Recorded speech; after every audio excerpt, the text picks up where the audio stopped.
today? Oh, today we are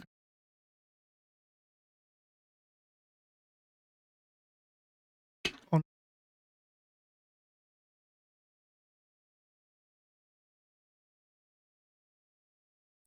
Hey, thanks for having me.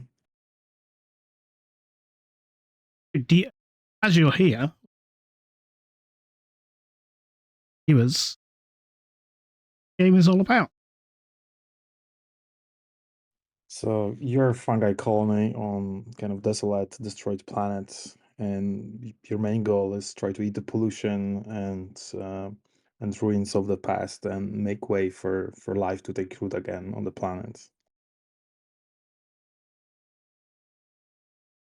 So have like the prologue and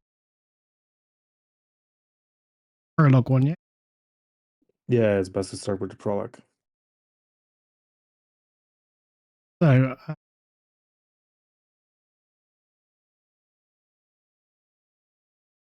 get the game currently on.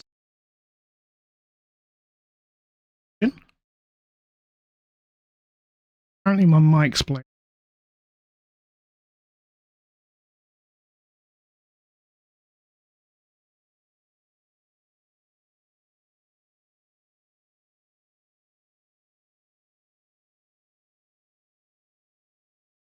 Yeah, there we go.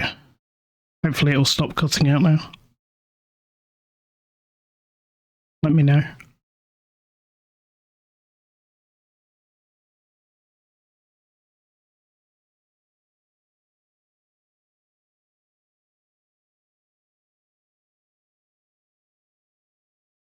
Yeah, the microphone froze just as we were going live. So I had to unplug it, plug it back in, and then Windows has decided to halve the volume level of it. As it does. Okay.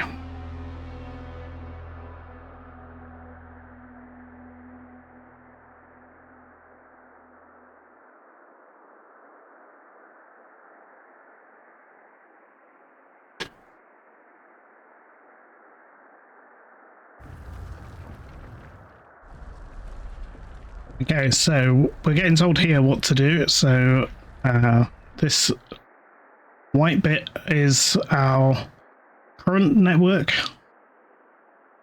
And then as we expand, this will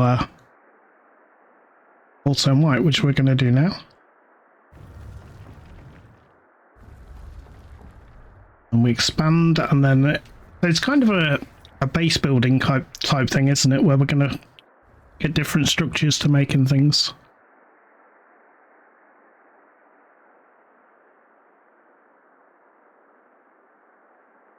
Yes, I would say it's like a fungi colony sim. Yeah. At least trying to get that. Okay, so what it wants us to do is fill these two dials in, so we need to go get this one as well.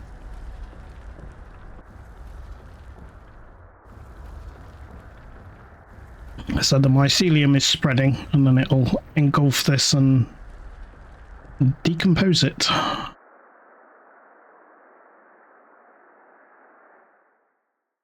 So how long have you been working on this? I think I started September 2022, so it's a year and a half plus. Okay. So we're being told there's zoom controls up here. We can zoom out. That looks rather scary.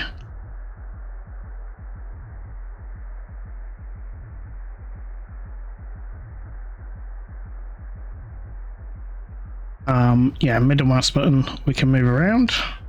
And you can use the mouse wheel as well. Very handy.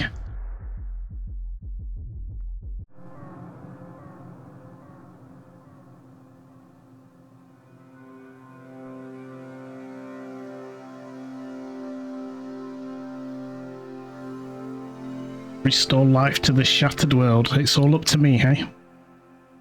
I'm not sure that's something I'd put in my hands.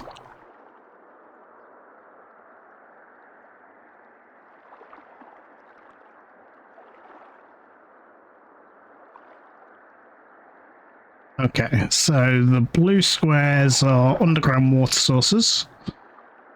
So spread our mycelium there, okay?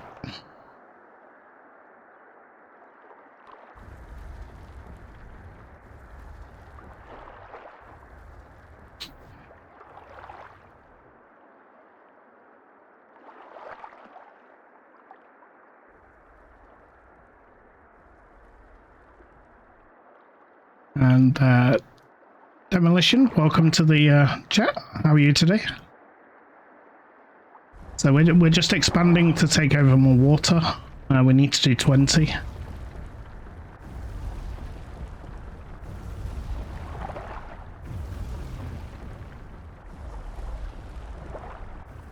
There you go. So our mycelium network capacity, each tile adds more space for water. Okay.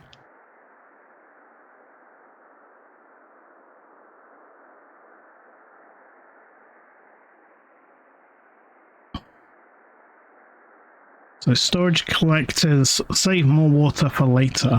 Okay. Let's learn how to grow one. Sounds good.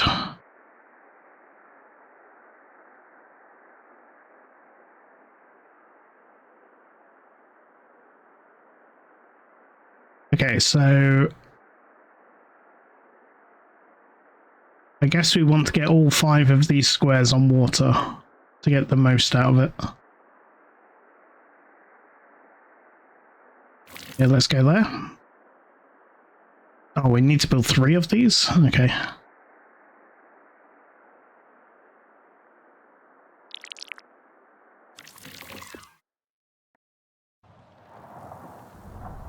Energy.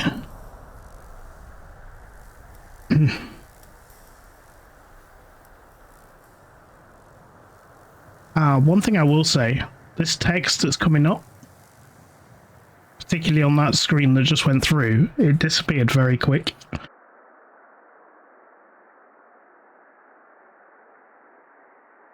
Cool, thanks for feedback. Have a look at that. Yeah, this one's kind of staying on the screen. It was as it went from getting all the water to doing the water collectors to come into this one. So grow 2 radiation absorbers.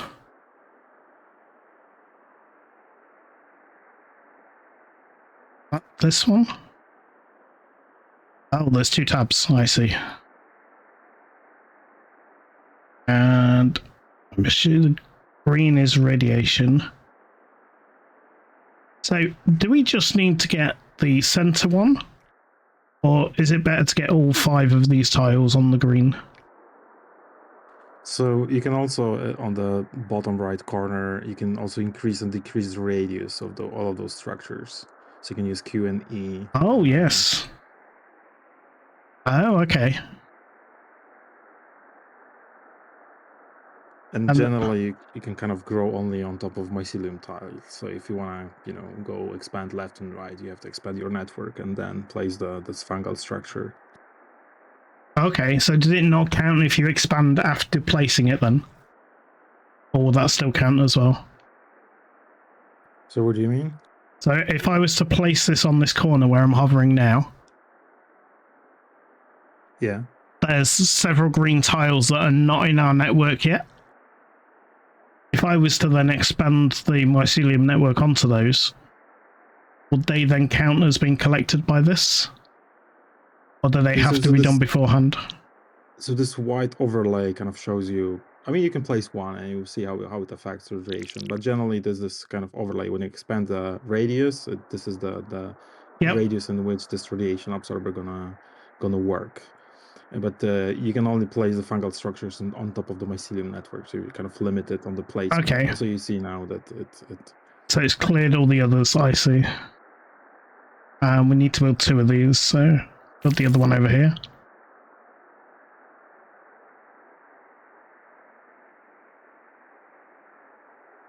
And you can always right-click to kind of cancel out the build menu and go back into the default one. So now we need an energy storage collector.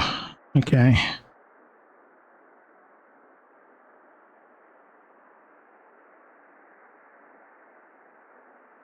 Oh, and again, you can grow the radius of these, can you?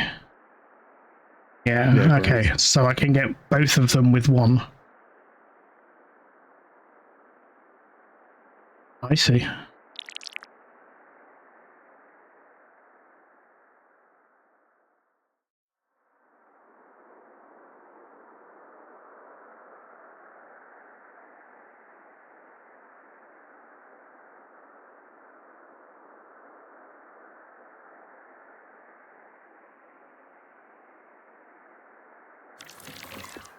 Okay, so we do need one next to each of them then.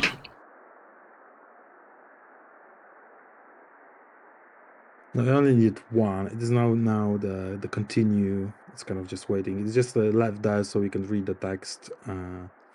Probably I'm gonna change it later. So Okay, generally you can just hit continue and kind of carry on. I see.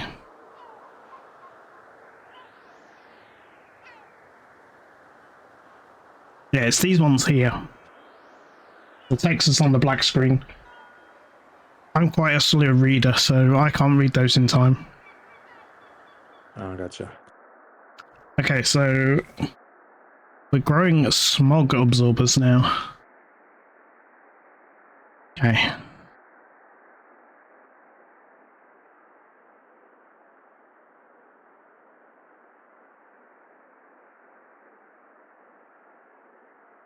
Middle mouse. So if anyone has questions for the dev, feel free to put them in chat. I've got a few written down, so I'll ask another one of the ones I've got written down to keep the chat going. So how many people are working on this? Are you a solo dev or is there people working with you? So on the project I'm working mainly solo. I got my friend sometimes to help me out with tough technical stuff, but I'm the only one kind of full-time on it. I do have a team in kind of Spirulina, our company, but it's on the back end, on marketing, on website. But I'm making everything in the game right now. Okay. Cool.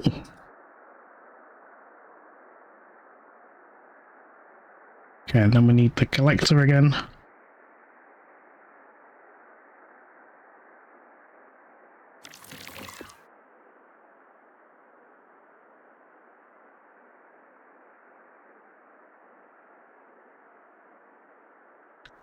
Okay. So these are converting to minerals and then this is storing them.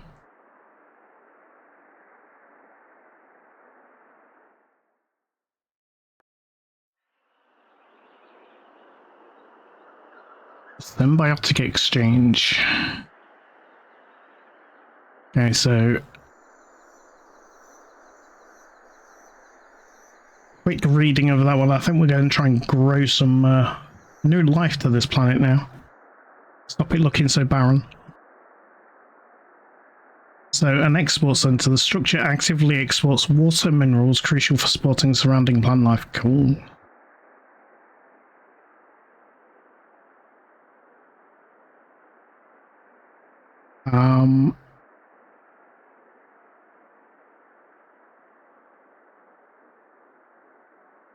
Is that the one I wanted?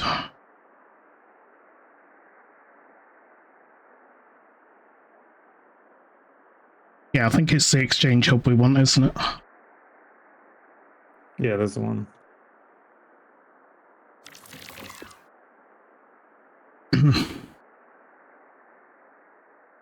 Yeah, so Demolition's saying in the chat that it requires very fast reading, so I guess it's not just me.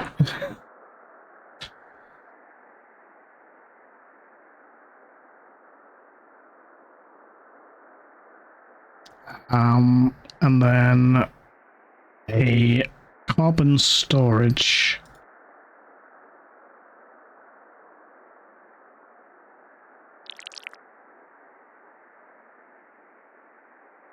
Say vital cycle. Plants use exported resources to grow and directly transfer carbon to our mycelium network. This interaction revitalizes and sustains our ecosystem. Very good. So we can see some underneath the smog. See some plant life.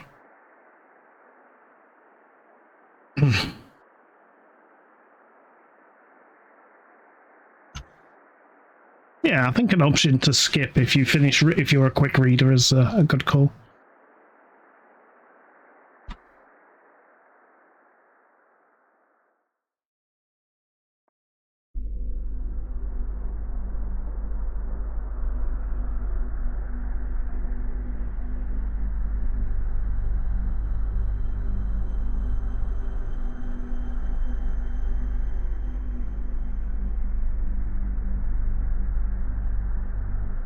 Okay, so now we're learning all about enzymes. I'm guessing that this arrow is off because of my stream resolution. Yeah, I was trying to fix that, but it looks like it still, needs some work. Yeah, so I'm playing on an ultra-wide monitor. I'm not on a standard 1920 by 1080 monitor, which is probably what's throwing that out. Yeah, exactly that, yeah. What engine did you develop this in, by the way? This is Godot, however you call it. Oh, okay. Yeah, I've heard it said many ways, but most people go with Godot, I've heard. So open the enzymes panel. This will show you amount of enzymes. Reducing production can be strategic depending on your current needs. Okay, so I guess if you're running out of water and things, then I guess you cut this down to help out. Yeah, that's exactly the point at the moment. Yeah. Well, cool. Yeah. We do it with this slider, but obviously we don't need to at the moment, I don't think.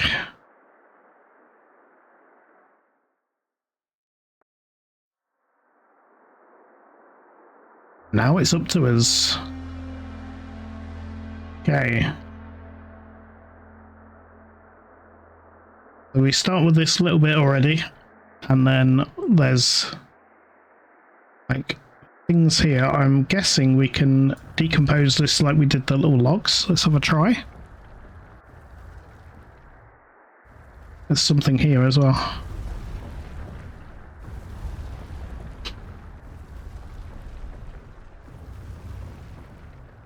So yeah, I noticed as well, wherever there's water, we automatically spread to. It's quite nice.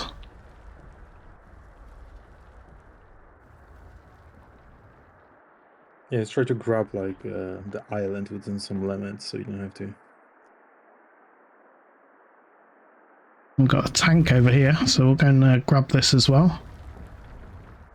Assuming that is for decomposing and it's not going to attack me.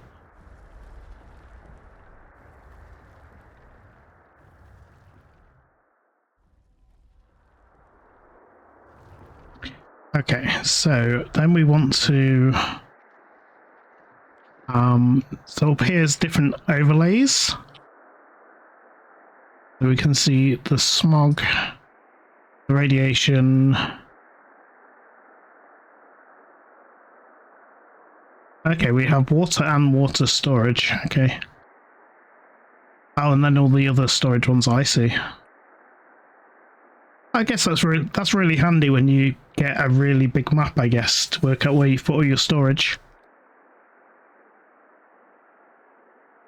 So I think this is not yet explained in game properly. The storage thing is what the mycelium is aggregating or putting. So mycelium have its own capacity. It's kind of smaller, faster, and all the storage collectors you build, that they're picking up them from.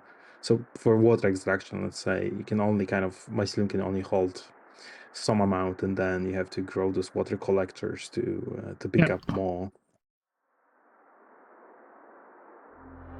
Yeah, we have the smog ones here, so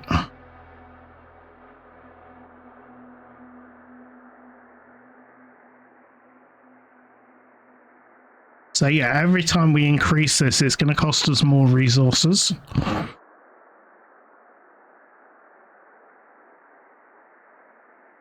Yeah, let's go with that one.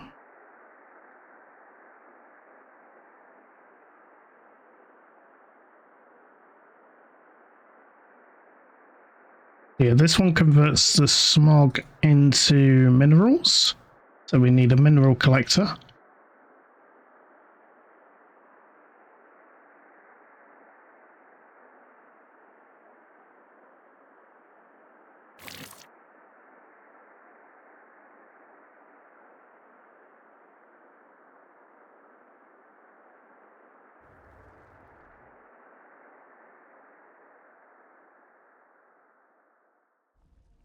Expand a bit more, see what else we can find. Oh, another tank up here.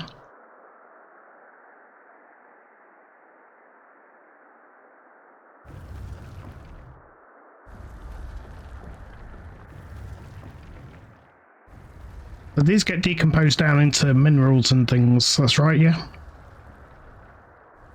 Yeah, you can select those ruins, and there should be a panel telling you what kind of resources. Oh yeah, there we go.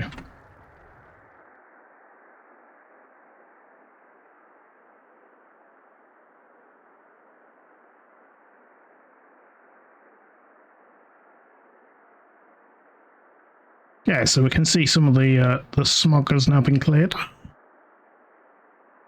What else did we have? We had radiation around here, didn't we? Yeah. So we're losing energy. So let's have a look. What do we do to get more energy? That is the radiation one. That's the one I was just looking at. Cool.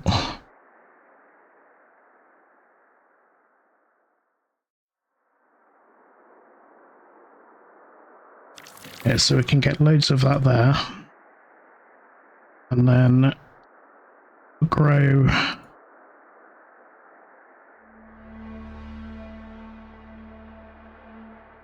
So this radius on the collector, that doesn't affect how much it can store, does it? That's just where it can collect from, I assume. No, I think it also affects how much you can store. Okay. It also takes longer for the bigger one to grow.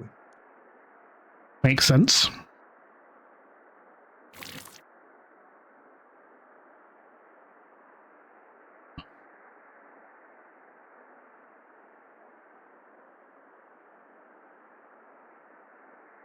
So yeah, currently we're using... Carbon is going down. I assume everything else is just steady because there's no arrows at all.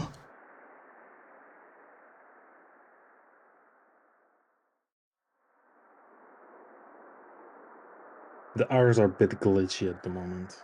Oh, okay. We all have those things in that game. Yeah.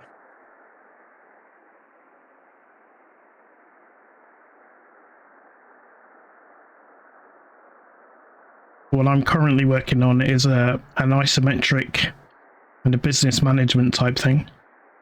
And I had great fun trying to sort the Z orders so that the customers would walk in front of the building when they're supposed to and behind it when they're supposed to. And it was because I had one sprite render covering multiple tiles. And yeah, trying to get the Z orders right was fun.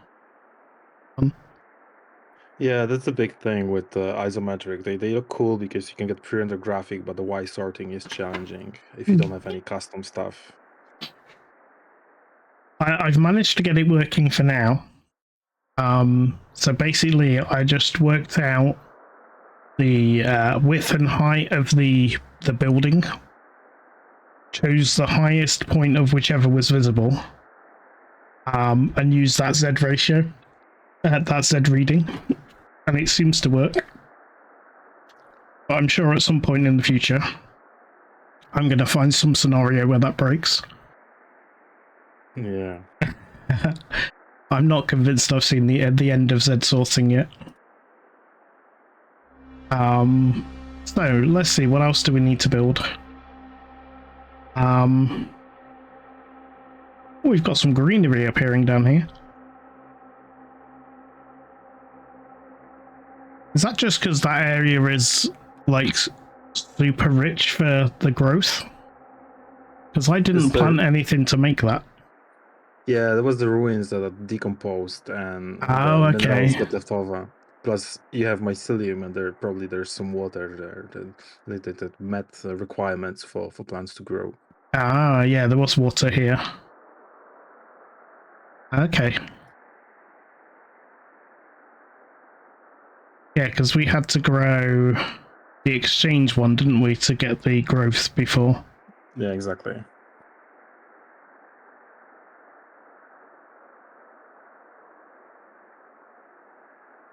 So the ultimate aim of the game then is to make the whole planet back to nice green. Yeah, generally, yeah.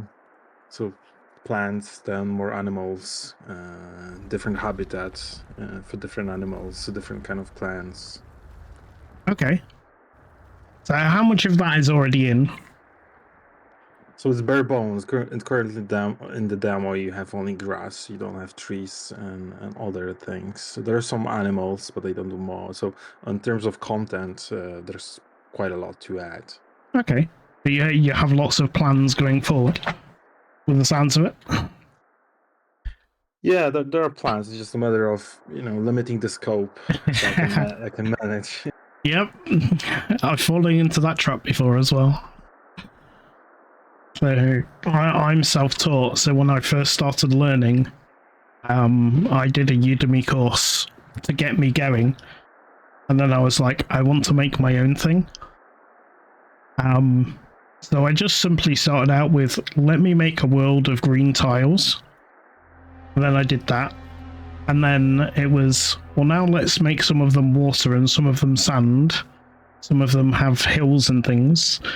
And I kept going like that. And then before I knew it, I was like, this project will be huge if I continue this. But it was a good learning curve. So, right, let's try and make some nice greenery then.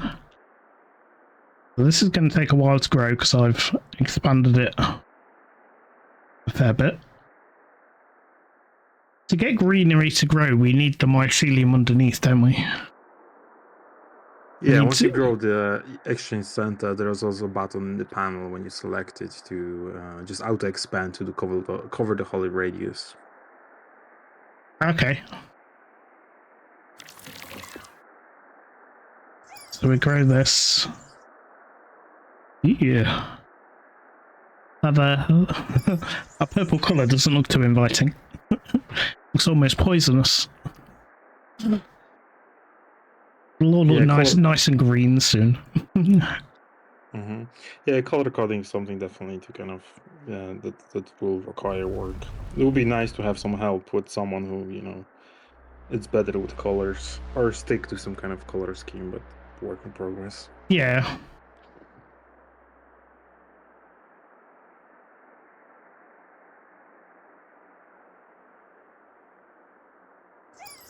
Okay, so you said there was some button for auto expanding or something? Yeah, so in the panel just below the radius, you got to expand mycelium to cover the whole radius. Okay. Right, so I see. It's not obvious that's a button. I just saw the text. Yeah, the UI is bare minimum. Yeah, that's fine. Almost standard, yeah. Okay, right.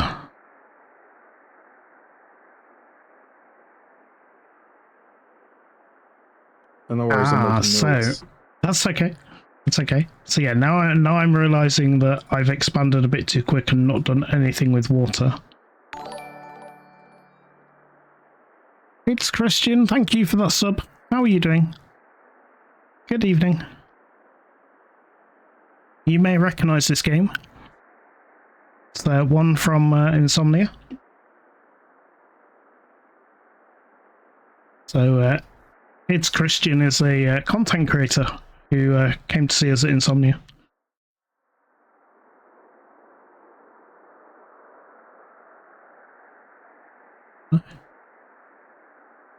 Getting used to being back in Canada.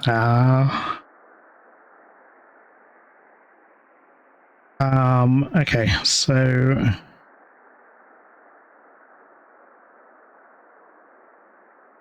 Oh, that's the water collector, isn't it? Is that not the one we need?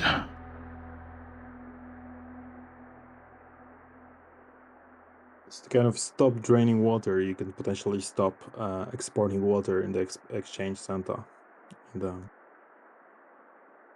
Oh, okay. I can't build it because I don't have the water.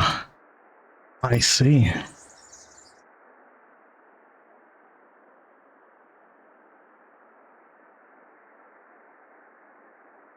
Now my water builds back up. I see. Thank you very much.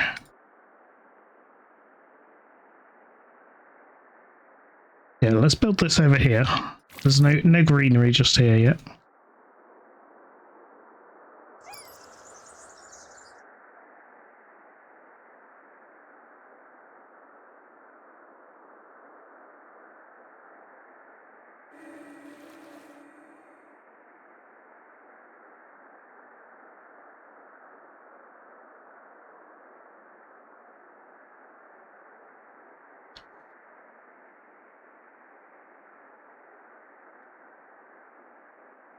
I mean, on the balance thing, I noticed that water is underproducing as compared to all the other resources. Well, I don't know. I've just put that one collector down, and now we're gaining plenty of water. So all my others are stable. So I think it's compared to the export, because now the export is stopped. So as soon as you start it, it's just yeah, I balancing. restarted it. Oh, okay. Yeah, as soon as I built it, I went back in and restarted it.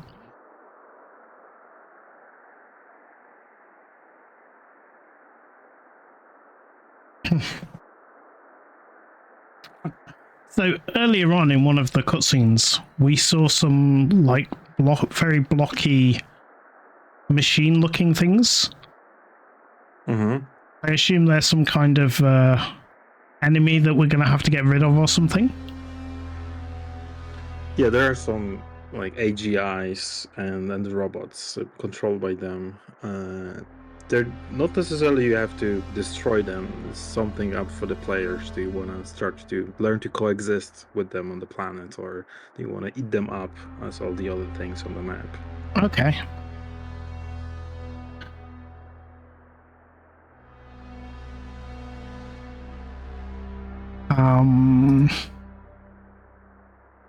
So yeah, I think we'll get rid of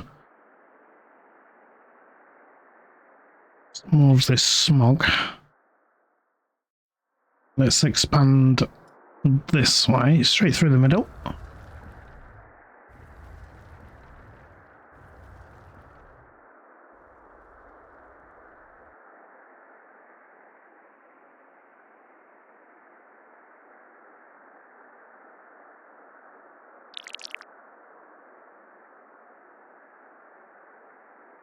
And then we want a collector next to it.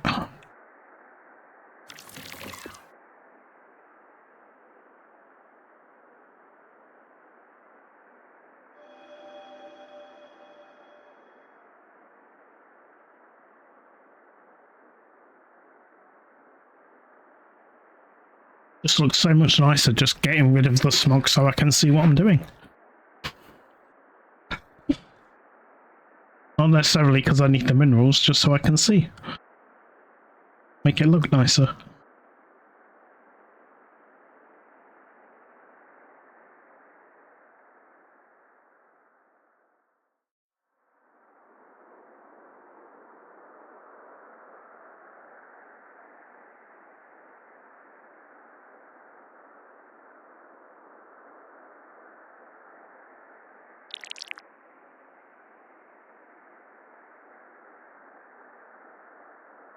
Right. I'm just having a look at what some more of my questions.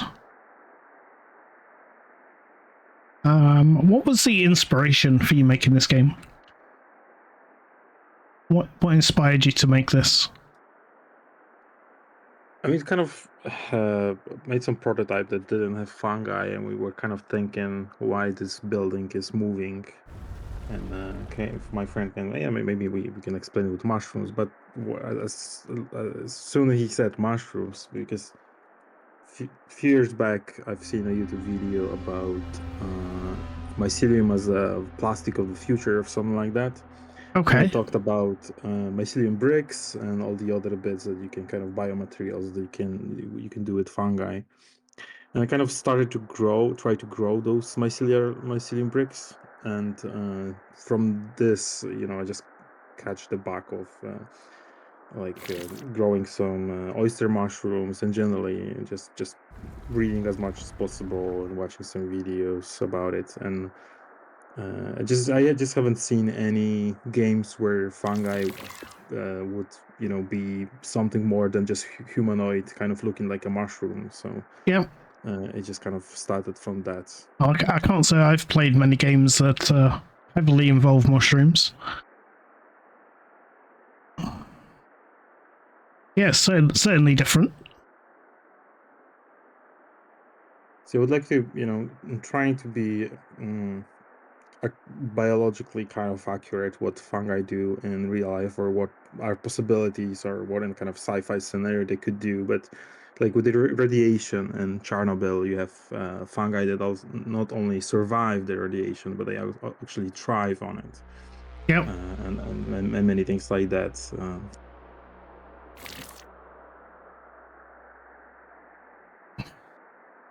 It's kind of educational for people that don't know anything about how mushrooms grow or anything, isn't it, as well?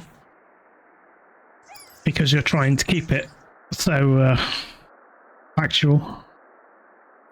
Yeah, at the same time, this is a game, so Yeah.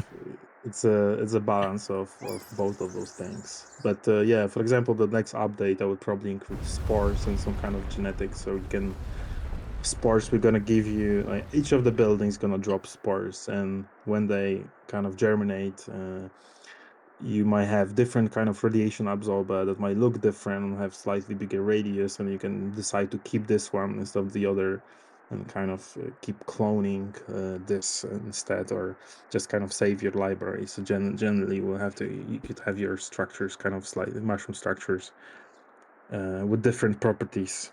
Yeah.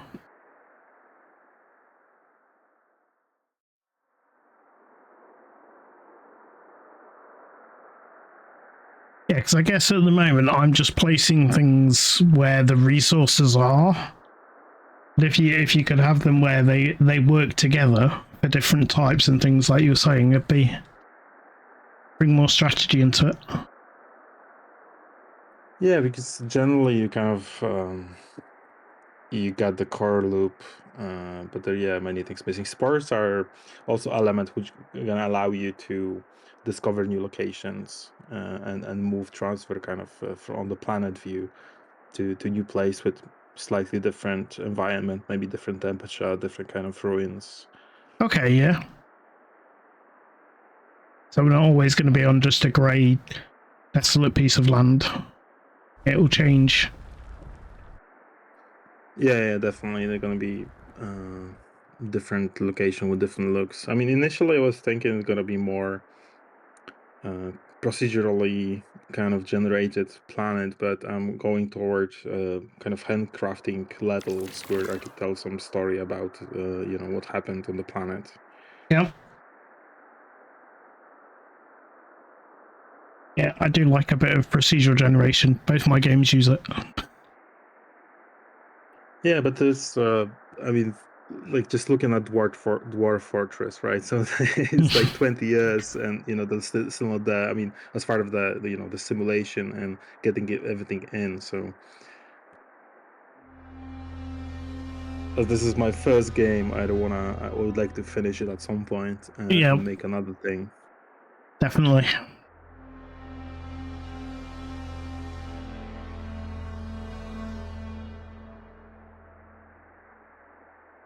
Okay, so we are losing.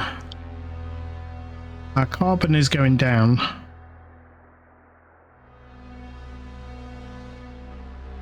Which is weird because our storage is going up. So yeah, I think that's one of those glitchy arrows you were talking about. Because I'm definitely gaining.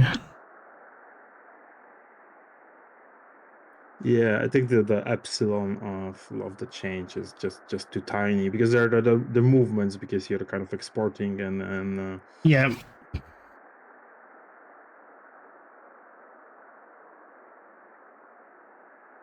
So what's this last one? Enzymes.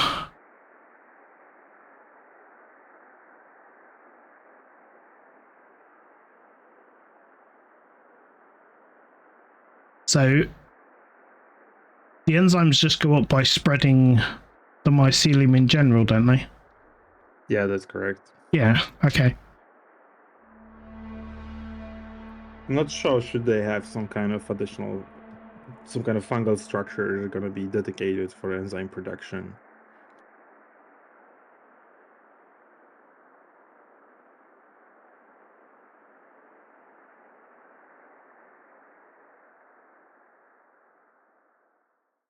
I'm seeing that for mycelium also, because you see this, this gray kind of concrete kind of flaw or something like that. When you spread mycelium, it should turn, they start digesting it as well and start turning it into some kind of fertile soil.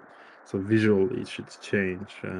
Yeah. And also, like, kind of to allow to deepen the mycelium or thicken it, so it should go deeper where you have water reserves. So it's not just just placing it as a road, but have more interaction on the map.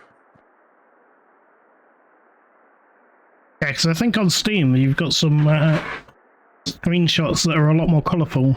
It's not just this grey. But I guess that's maybe a world that you've had running a little bit longer, and it's. So no, that's Is urgent. Is that just what you're working towards?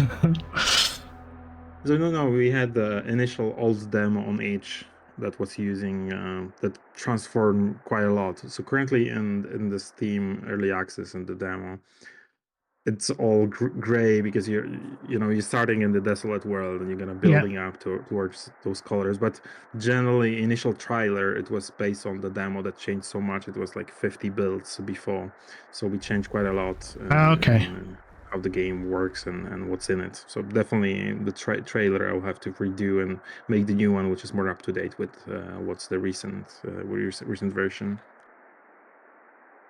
Let's see. And the old demo is still available on each, in case anyone want to try it out. Okay.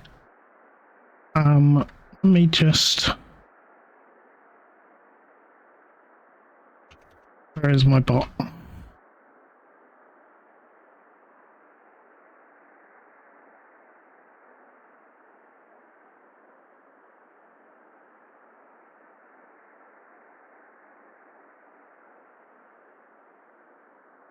There we go. I've added you to the regular list. So if you want to post a link to the itch demo, feel free. I don't have that one. I have the Steam one handy, but not the itch one. Cool, post it. Cool. There we go. So these tanks that we covered up earlier, will they eventually disappear like the logs do? Yeah, they should disappear at some point. I'm not sure how many resources I've put into them, but yeah, that they will be decomposed at some point. Okay. Yeah, because we've got something to be fixed.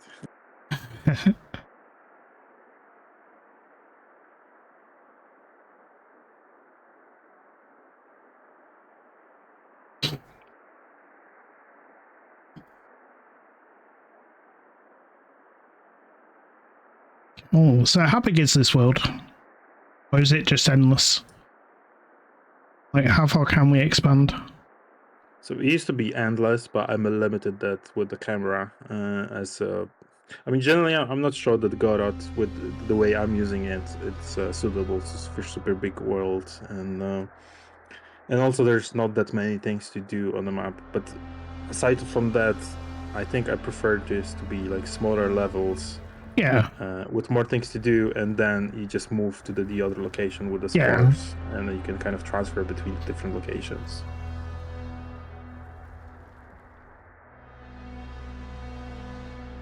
Yeah, so kind of Mindustry did that, didn't it? Where I don't know if you've played that game. It's like a factory game. Yeah, I played it, but not much, but yeah, that does that as well, doesn't it? It has very little focused activities to do, and then you move on to the next one, and it introduces something else.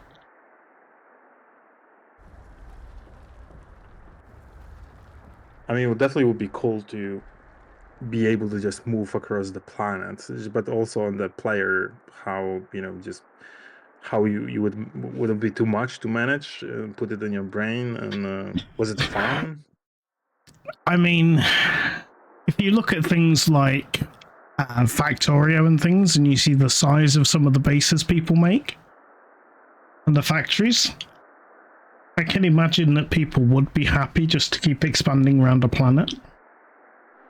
But still, in Factorio, you don't have endless. There's some limitation to the map. Or did they change that recently? I don't know. I've never found the edge of the map, if there is one. I've never built a factory that big, but yeah, there might be ultimately a limit. I don't think I survived long enough to explore those possibilities. No, I've never done the mega base thing on Factoria.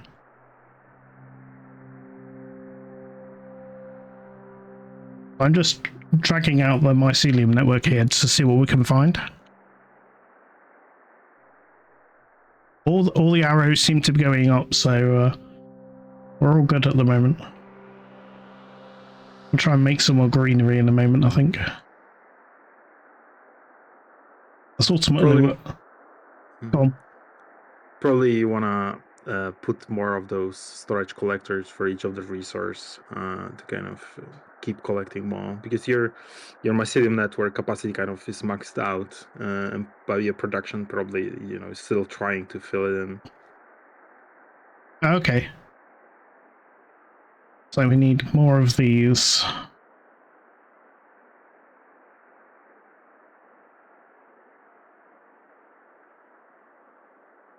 We don't need really big patches of water. I don't think we have we?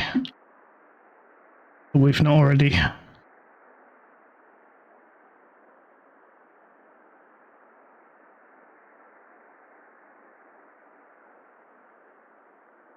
Okay, some of that as well. So what else was there? There was energy. So this comes from the radiation one. Oh, there's quite a bit of radiation down here.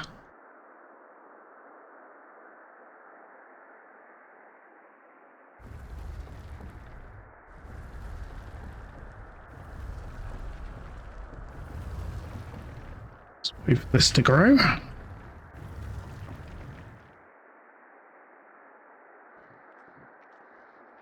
Okay, so four is the largest then. This is what you was on about earlier, wasn't it? Having different absorbers that do a bigger radius. Yeah, bigger radius or smaller differences like rates of extraction and visuals as well. Yeah.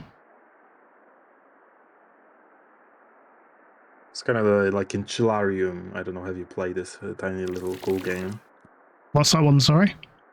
I think Chillarium, like aquarium, but chill. Oh, I've not played that one. Definitely cool one to try out.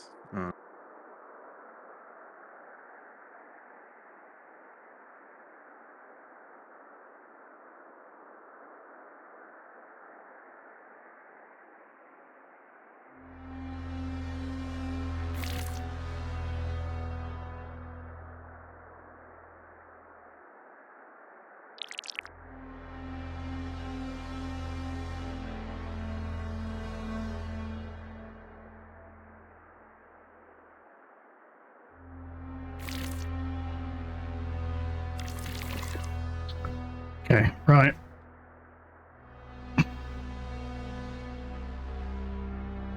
That's a few extra collectors put down and things.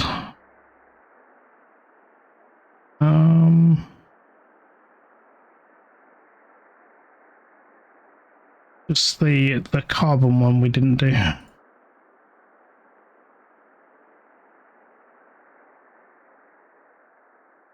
So can this just go anywhere, or does this need... Oh, this goes near the plants, the green stuff, doesn't it? Yeah, I can see it here. That's correct. When you kind of zoomed out, the big green tiles kind of blend in. Yeah, I've noticed that the green pluses are kind of in the way of some overlays.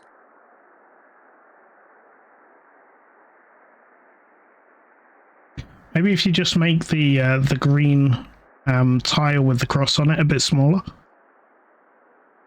Yeah, that might do it. So if we put that there, I'll grow it in the middle of there.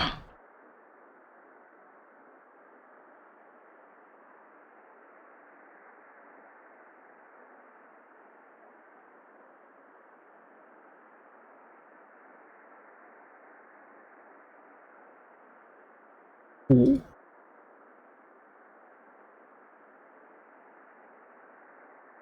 Right. I've just clicked your link for the aquarium one. I'll take a look at that later.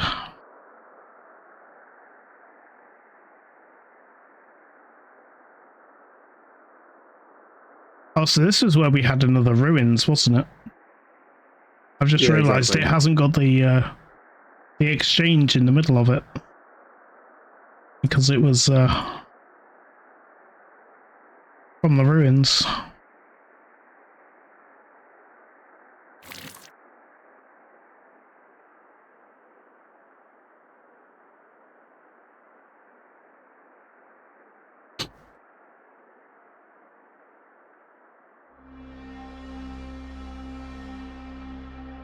So I guess looking at these bars at the top then,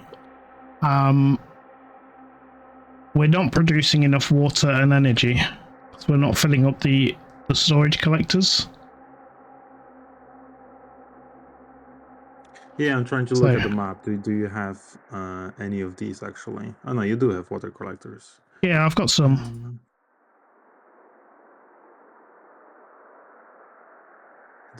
Okay, yeah, and I also can see you have the storage for the energy. And are the radiuses kind of covering the? Yeah, they should. So yeah, your assumption is right. We're just not getting enough. Yep, just need to expand a bit more. There's a load of water over here with the looks of it, so let's go that way. And we'll...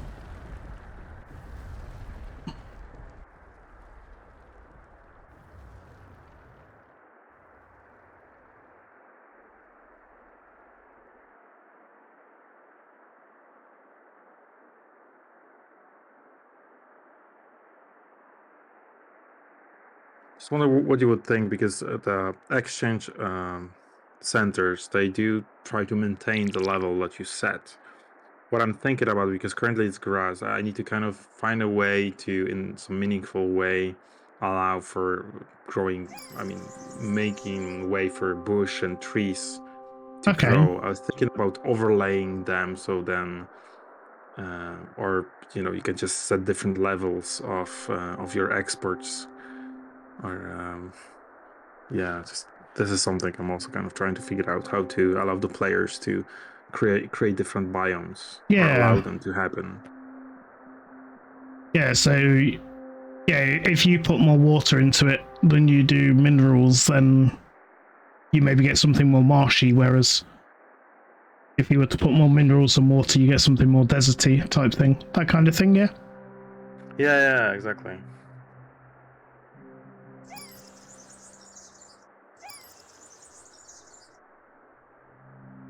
Yeah, what happens if we change this? Let's have a look. We change this target up to 5. Does it make a difference? Currently the only thing that's gonna grow is grass. I do have models for trees that put in use in the previous versions. Okay. And currently it's a hack, because you could potentially, once the grass is grown, you could decrease the amount you're exporting, or even stop the export, and the grass will still not die. You can prune, so there is a third button you haven't used. in the bottom menu, which is for pruning, and you can prune Yeah. the grass or the structures or the mycelium. Okay. And then we'd get resources back, I assume, when we prune? Yeah. So if you would run out of resources, the game will tell you that you can prune some of the mushroom structures to get like 80% back. And from the grass you will also get. Currently now it's instant. I'd prefer the mycelium kind of grow over those plants and then slowly digest them like with Yeah, logs so and other things like that. yeah.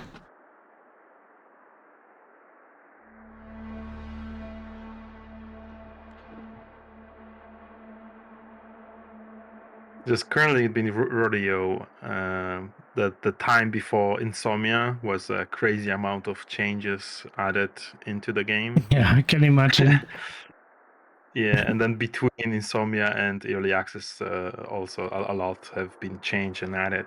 Yeah, because then you've got that feedback from the players, and it's like there's a lot more you can change then. And yeah, the notebook with the notes from insomnia, it's still, I haven't even barely touched all of the good feedback that I got.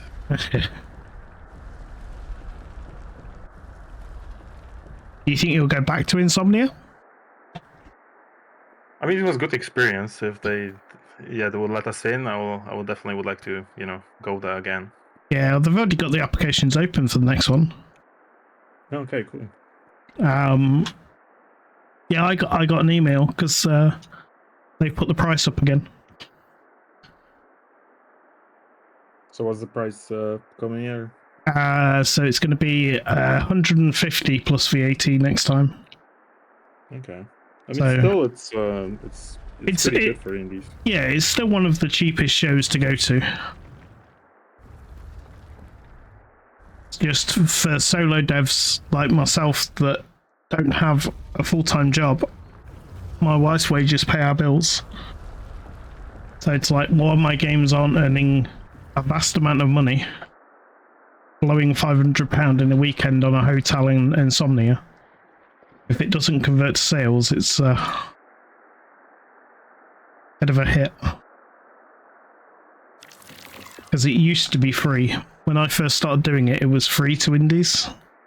Oh, I didn't know that it was free Yeah, and the part of the reasoning is they think by charging people that people then won't leave early because they've paid to be there. There definitely might be other ways to. I suggested to them, if that's the route you want to take, why not say there's £150 deposit, and if you stay till the end, you get it back. Yeah, that's the better way, definitely. Yeah, and they were like, well, then we're not making any money. I was like, there's the point. This isn't about making sure people stay. It's about you making money. It's like somebody, one of the managers somewhere, has realised and gone, hang on a minute, we're letting all these indie devs in, and we're not making any money off them. Whereas when I first started doing it, the partners were saying they wanted to have 100 indie devs back in there, because that's apparently what it used to be.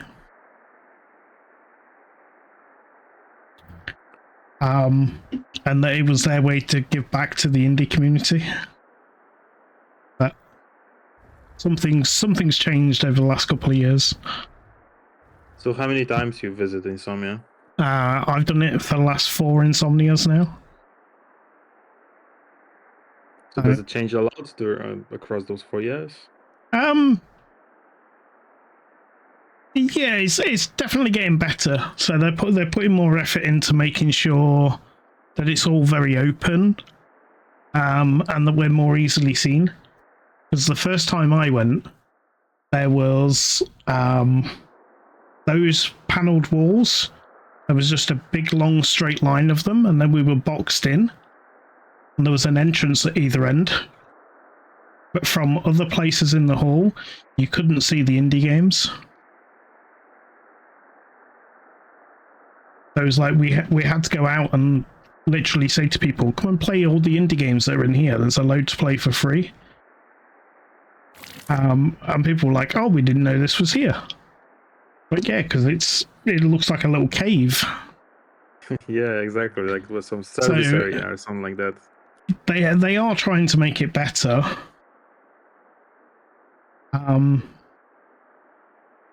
yeah, for people that have got publishers that are paying them and giving them a marketing budget, Insomnia is nothing to them. They don't need to worry. But for people like me, it gets a bit tough. So we'll see. See what happens, see if I go again. I've not decided yet. I mean, yeah, for me it was first event like that, and it was just great to talk to the people who were generally interested in the game. Not, Yeah. just easy to sit in the bedroom in your own silo and not being sure. Does it make sense? Does this almost 2 years Yeah. of work? Does It's anyone it's even want the definitely good for feedback.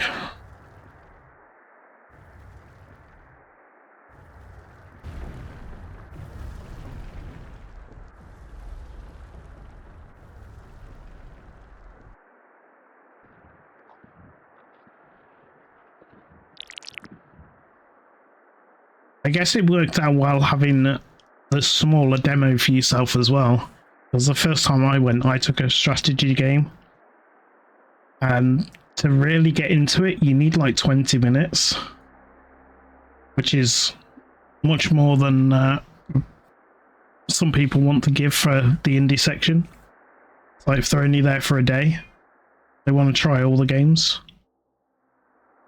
Yeah, that was challenging. I think one of the devs, they have some kind of point and click adventure game, which looks great, but it was just not the place. So I tried it out, but I just make a picture and tried it out afterwards because it was just no time. Yeah, which one was that? Don't remember the name. I'll have to look it up. Okay. I'm wondering if it's pixel art. I think it was about some teenagers, but don't remember the name. Let me have a quick look. Where's my Steam?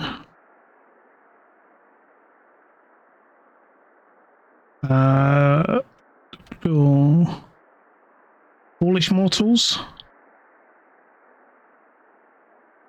There's kind of 4 I've got. Morgan the Metal Detector doesn't sound like it. I think it could be the Foolish Mortals one. No, it was another Morgan. I'll have a look at my screen. Yeah. I've kind of downloaded all the ones that had demos to try and include on some of these support the indie sections.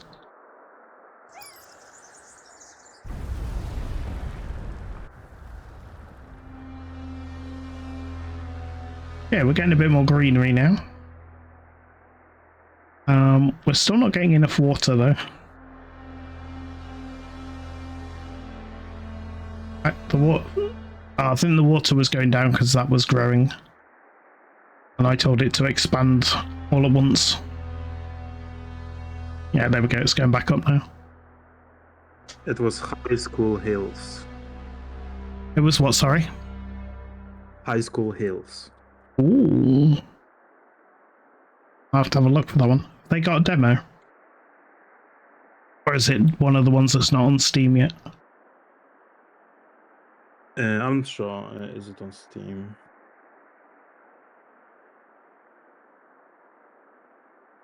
They were on X and Instagram. Okay. Because yeah, like you, I just didn't get much time at Insomnia to go around and play, so I kind of, well, as you know, you stood speaking to me. I just went around and wishlisted everything that I could.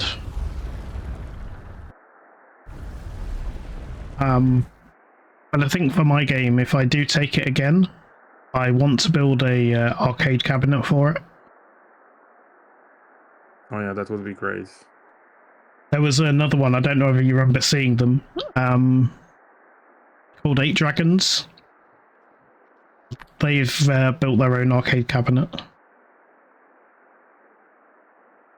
I've seen that someone previous year had like a briefcase with the dedicated control for the game. That would, but I haven't seen much info on it on the net. Some few pictures, but they had generally their game was the combination of dedicated hardware and the game. Okay. Probably Raspberry Pi with some nice, flight buttons that look like from some kind of airplane cockpit.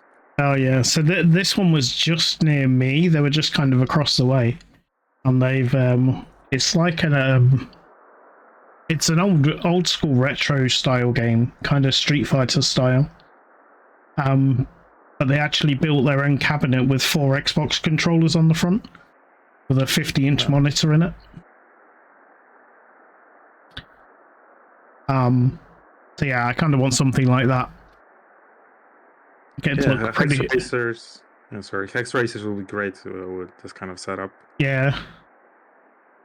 And just for going to other events, so I'm thinking of maybe attending smaller local events, like near me, like craft fairs and things, and just to get people playing the game. I've had the arcade cabinet, it'd be great. Just take that in, drop it, let people play for free, and with a load of business cards. That's a good idea. Are you thinking about something like RetroPie or, I don't know, some other contraption? No, I'd just stick my laptop in the back of it. Okay, and then gotcha. a 40-inch monitor.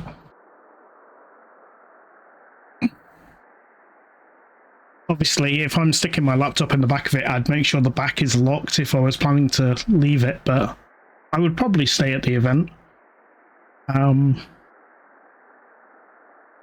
I used to make chainmail jewelry, so I used to go to craft fairs to try and sell the jewelry at those craft fairs. And they're like 20 quid a day at the most, some of them.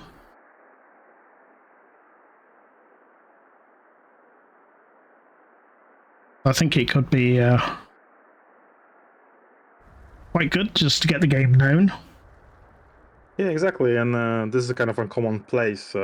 It's easy to be on the gaming festival, but any kind of other festival, you will find gamers there, right? That might be interested in the game.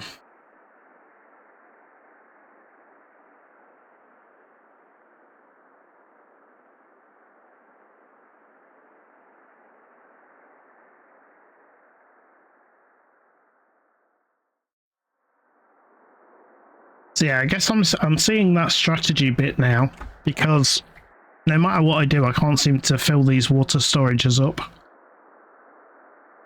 Which is kind of where the turning the water down on the exchanges, that tactic comes in.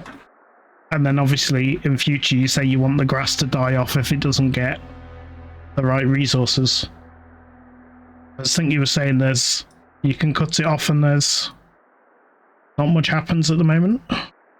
Yeah, currently there's no penalty for that. But yeah, this would be also the way to kind of control the plants in the game. You can you could potentially, like with the ruins, with the logs, or more with the tree which is still alive, you could connect to it and provide it with resources, so you could, for long-term game gain, and maybe allow it to spread as a forest, or you could just digest it for like quick carbon gain.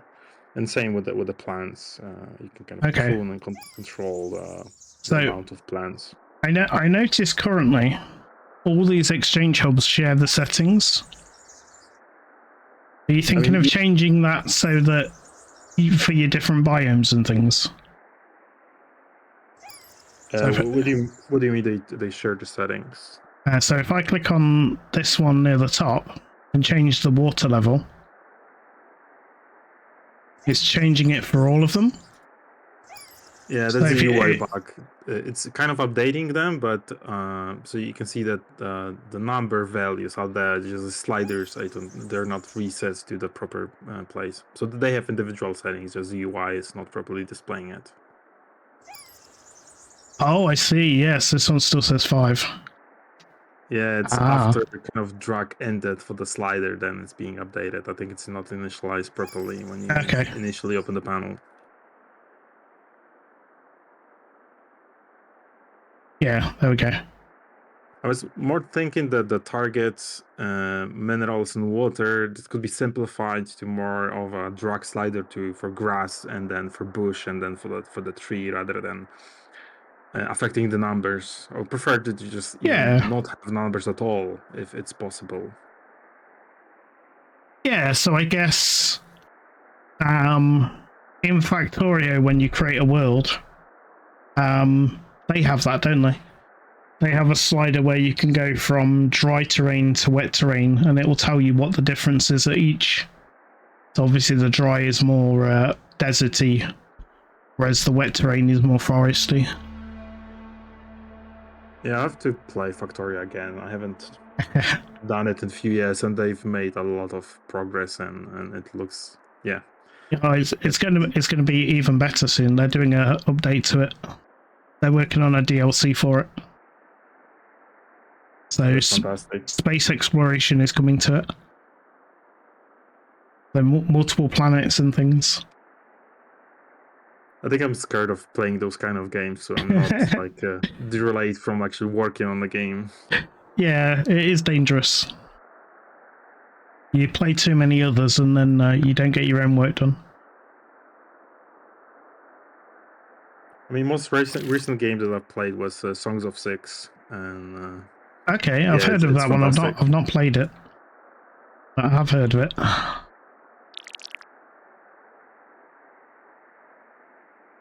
Yeah, I have far too many hours in Factorio.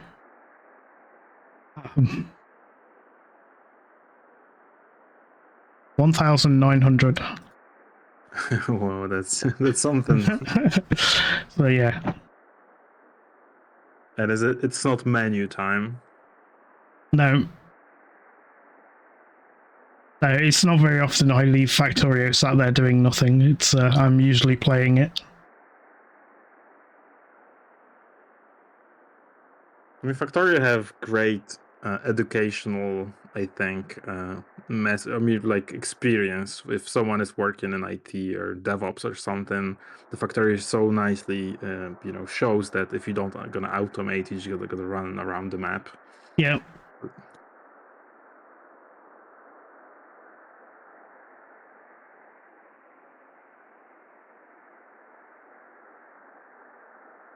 I'd like to find just a really big body of water rather than just all these little bits. I mean, I would like to have some kind of paddles and on like body of water, not only underground but also overground. Yeah, some lakes in there and things.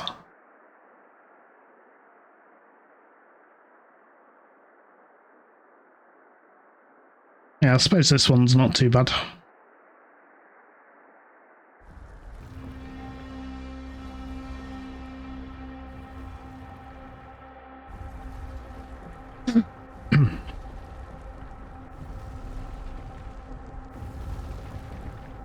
And yeah.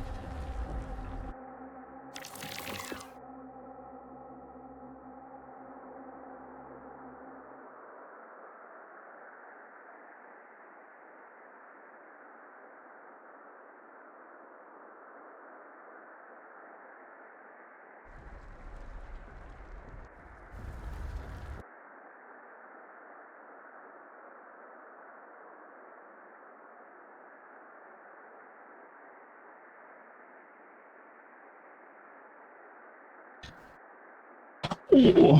Okay, so there was one more question on my list that I had.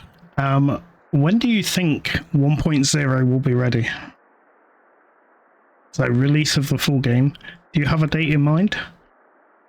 That's a tough one, but generally, I think the funds are till the end of the year. I would like to have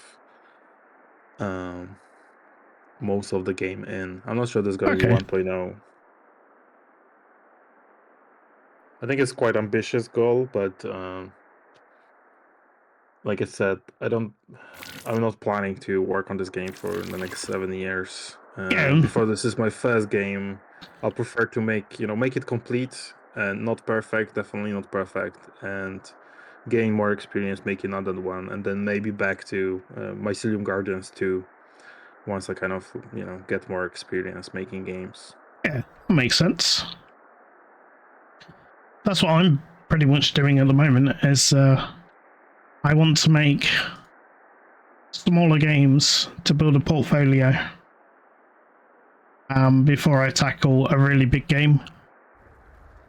I just don't know what the next small game is at the moment, so That's why I've taken on trying to revive the campsite touring simulator.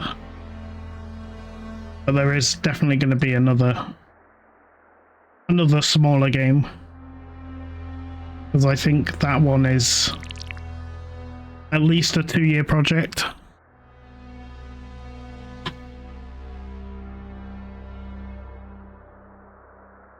Yeah, but generally, just strategy game probably is not the best project for the first game. So did I read properly on Discord that you've been doing some game jams recently? Yes, I am a fan of doing game jams. So I did Ludum Dare. That's actually how my first game started. So my first game was Wormhole Adventurer. And the theme for the game jam was unstable. At the time, I was playing a little bit of EVE Online. So I was just getting into exploring wormholes in EVE. So I was like, okay, we will fly from one wormhole to another, defeat some enemies, and it'll be a survive as long as you can. And people really enjoyed it. So I turned it into a full game with a bit more of a story to it. So definitely. When I've seen your screenshots, there's some appeal for me. I definitely need to try your game, and so it feels like there's a little bit of like FTL kind of style. Just go as far as you can. yeah, so Wormhole Adventure, your space station explodes at the start of the game, and then your task is to rebuild it. But to rebuild it, you have to gather the resources from the universe. But the further out you explore, the more dangerous it gets. So you also have to manage your ship and upgrade your ship over time, and try and defeat the hostile ships that are there. And then eventually, there's 10 stages to rebuilding that station. And the last one is an absolute nightmare. I'll pre-warn you. So do you think the next project might come from one of the game jams you're doing? Possibly. Hex Racer didn't come from a game jam as such. I just did, on my stream, I did lots of small prototypes. I think I did 3 or 4. And then I asked the community to vote on which one they liked the best.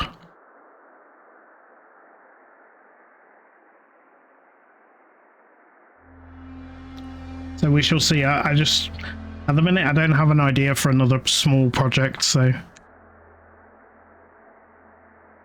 I shall probably just take part in more game jams and then see what comes of it. Yeah, that's a cool idea. I mean, I did in January, I think, God Wild Game Jam or something. I think it's called something like that. Okay. And also, I'm probably gonna make this into a full game. It's actually have a Steam page already, the Spirulina Interceptor, and this came from the game jam. I mean, it's pretty nice process to have like this limited time. I think this game jam was 7 days. I didn't have all 7 days to work on it, but Yeah. So I do the compo version of Ludum Dare, so it's 48 hours. And you have to make everything from scratch. I mean, yeah, nobody would ever know really if I used assets from one of my other things and didn't draw it for the jam. I don't suppose anyone would know, but I mean, it looks like it's recommended to reuse some kind of assets or some snippets of code and some kind of templates for those kind of events, or yeah, not for Ludum. Yeah, not for Ludum Dare. Well, not for the compo version. For the compo version, it's proper old school. You make everything during the 48 hours. If you're doing the jam version, you get an extra day, and they're a bit more lenient on that one.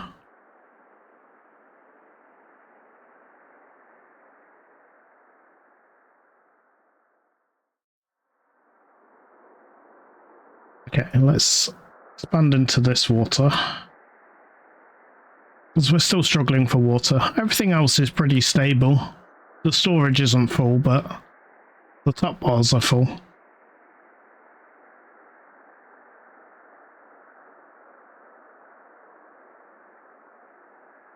So what are the biggest issues you're seeing in the game right now?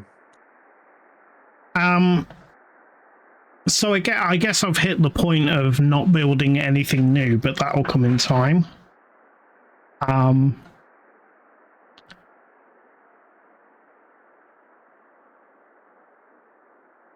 I think it's mainly just like the UI and things. They're just making it, like you said, the arrows were a bit glitchy. My one of my resources was going up. Yeah, the arrow said it was clearly going down. Yeah, just more to do, I think. I think what you've got, it appears to be working pretty well so far.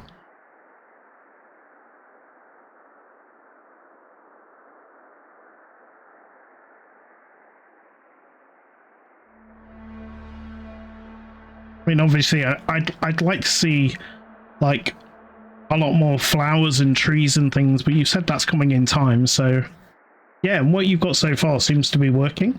I've not run into any issues where we haven't been able to move forward or anything.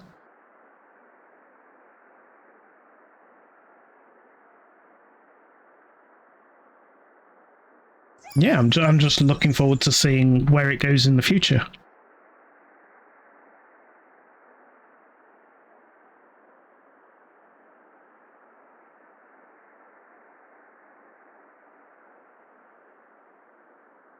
To-do list is ever expanding, but I think that's the same with most games. You just have to work out where that limit is when you say no more can go on the to-do list. yeah, that's what's great about game jams and also deadlines. I do enjoy like working towards insomnia and also towards early access. Maybe it was too early to release an early access, but yeah, it was a definitely good exercise to go through it without, it have to be the urge day, and I have to kind of just focus on tutorial, because this was the biggest issue previously in the game, that okay, there was something, but no one knew how to play it other than me. And I think now that looks like the prologue is giving kind of fair intro to the game. Yeah. As I say, those screens I pointed out, they were too quick for me to read. I imagine that's a fairly simple fix. Either slow them down or, like you say, just put a skip button on there. Yeah, they could potentially also pause, so you can kind of then, because from when I noticed, you're streaming, so you want to read it out loud, because there's no voiceover, so that kind of makes sense. I mean, this is a different scenario that was not kind of even considering that. Yep. This might be the case. I had the same in Hex Racer.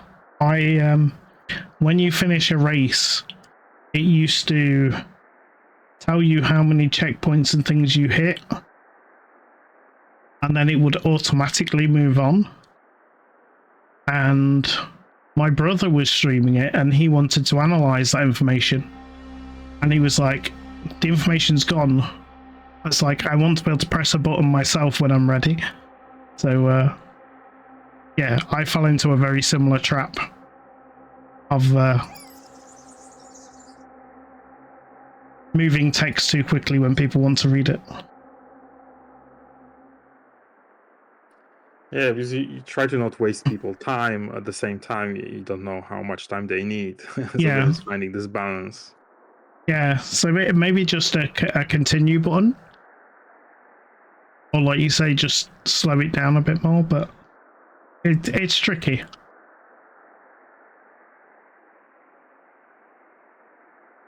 But yes, does anyone in chat have any more questions for the developer? Because I've exhausted the ones I wrote down.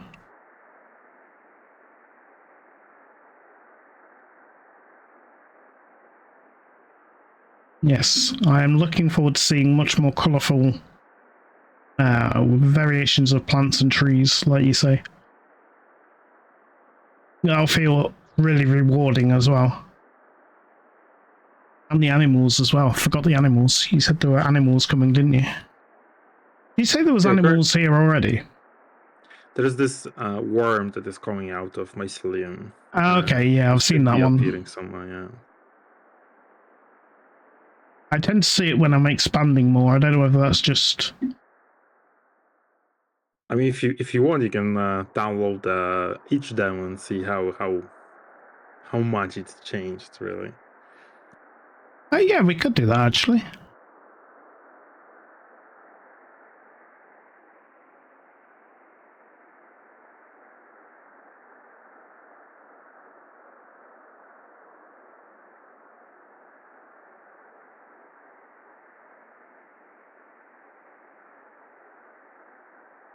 That's downloading now. There you go. That's the one you were talking about, wasn't it?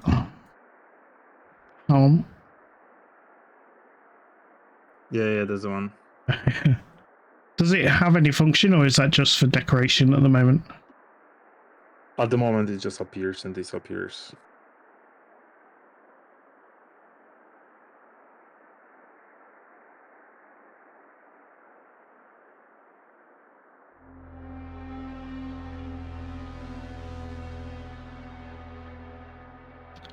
Stop appearing on my main screen.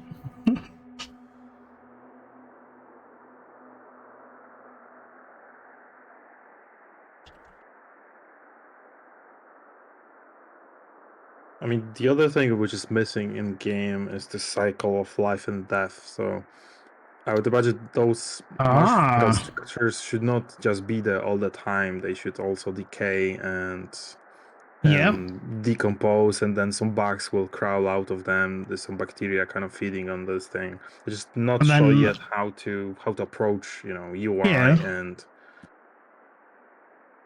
Yeah, so each one would have a lifespan. So yeah, like this one was eating the radiation.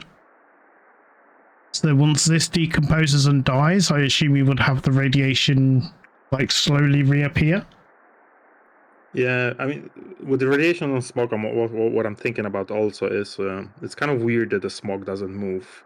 I'm not sure that I can pull it off kind of technically or keep it moving, but it would make sense that also it will make the things changing on the map, because currently it's pretty static, and once you kind of establish your economy, there's not much you can do. So I'm just thinking about those challenges and things to overcome for the player. Yeah, I guess the smog just needs maybe a bit of an animation, because to have it moving, if it was constantly moving, then you wouldn't know where to place your smog collectors for the best. But I guess if this was just animated a little bit more, like billowing clouds or something. But yeah, if they move ever so slightly, maybe even warn the player when it's gonna move, and then that's why the fungal structures could be decomposed, because you no longer kind of need them, and also this will feed back into the soil, so it's gonna show you the cycle of cycling nutrients through the environment. Yeah, definitely. Okay, right. So now we're going to have a look at the itch version then.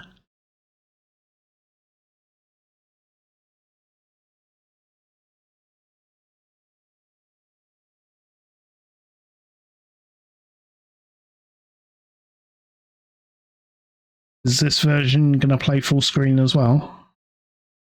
Yay! Yeah, after it started, it should be full screen. It's gonna take a while to load. Okay. Many things I've been doing wrong with Gotta unloading. Well, that's fine. Okay.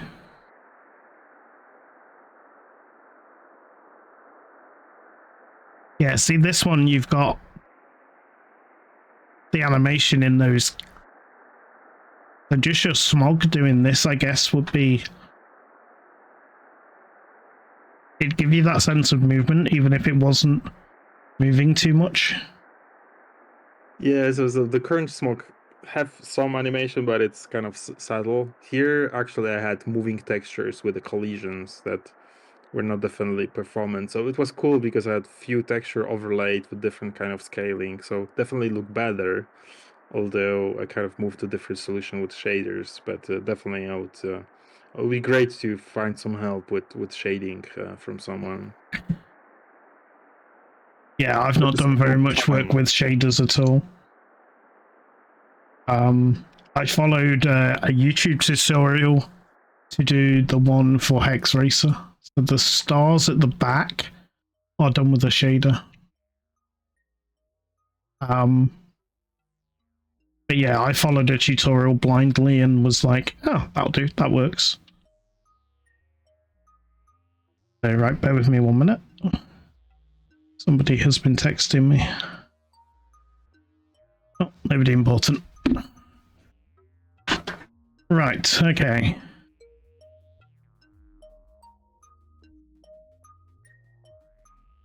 So observe the central building. This is our core. Okay. So I assume this is like the central building on the other one? Yeah, exactly. This is the base where the fungal was kind of hidden for some time. I do like how colourful this is. Yes, I still have this building in the game. It was problematic because of the Y sorting, how tall it is. So you will notice later when you place the structures, you have to hide it and just not sure. I can see that. Because it's just getting in the way of all the other things in the game. Could you maybe start with what you have now and then have it eventually grow to this, by which time you've expanded your base out? Yeah, this could be a cool thing. I mean, with the base, I don't want to add to your to-do list, but... No, I was just more thinking about that. You not necessarily need to have a base. And Mycelium could kind of almost move by, expanding and pruning, and you can generally move your colony on the map by this kind of crawling fact. But it's just easier to put it in the head where you have the base.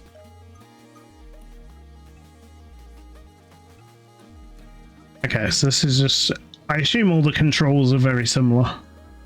Yeah, controls are similar. There's just a bit more actually into this version. But you can hide tutorial and come back to it later if you want. Yeah, let's just have a... Here, getting resources, they're actually in the soil. So those colorful blobs that you see, this is the way to harvest resources that in the soil. So the same color scheme that we had in the Steam version, and you can kind of harvest this. Okay.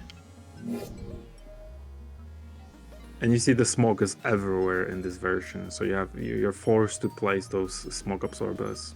Yes, okay. So yeah, the color when you harvested, the color of mycelium changed to represent which one is actually getting from the soil. But you have the same structures generally. I think you don't have export center. In the third category is emission, and you have the spore tower. Okay, so this green area, is this clear of smog, or is the smog just everywhere? The green area is clear of smog. Yeah. This version.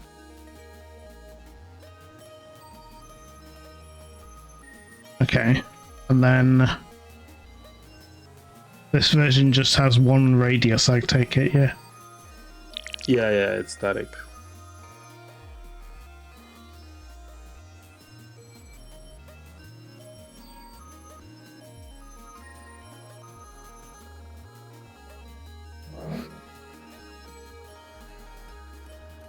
Okay, so we just click on these ones. We don't actually need a building to get rid of them.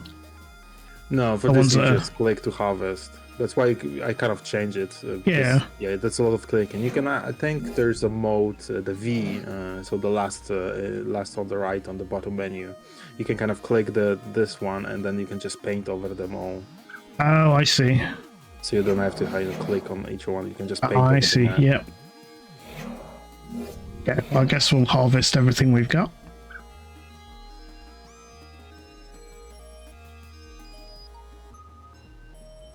Yeah, I can see your like Y or Z sorting issue with this being so tall.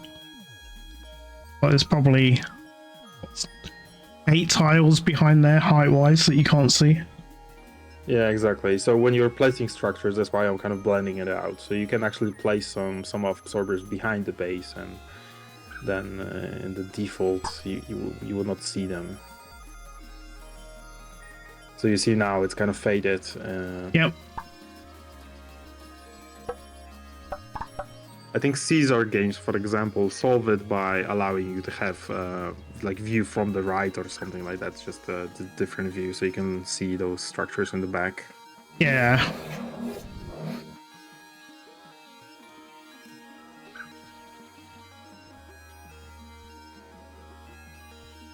So you can see it's like totally different game, you can say. It's just 50 builds behind, a few months of work.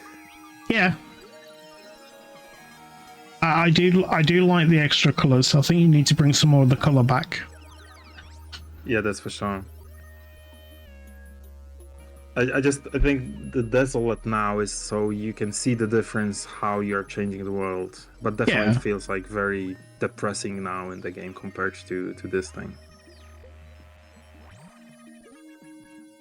Okay, so did this... Whatever I had here, is that decayed away? Yeah, because initially radiation and smog in this version actually is affecting the mycelium and the structures. So you have to Oh. place smoke absorber and radiation absorber, otherwise the mycelium will die. I think when you left click on the mycelium, it should tell you how much health it have. That's Oh why yeah, I also see. you have like heal action with this kind of green plus sign, which allow you to heal mycelium and structures as well. I see, okay. So yeah, we should have put both radiation and...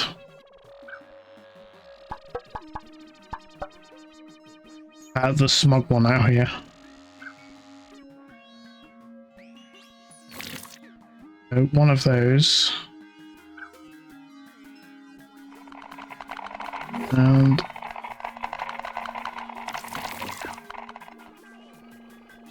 Oh, we need the collectors as well, didn't we? I didn't do those. So here, the storage, they're not collectors, they're just giving you more additional storage. That's it. Oh, okay. It's just the thing is when you harvest resource on, I don't think you can place structures on top of the mycelium tiles that are harvesting something that are colored in any way. Right, okay.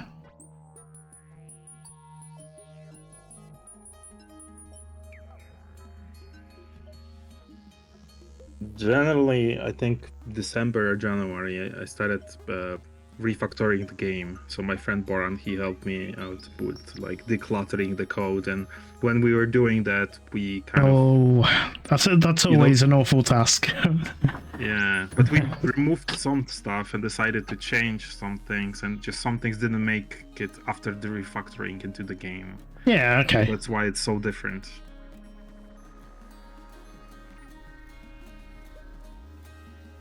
Okay, so I'm seeing that I'm getting clogged on energy, so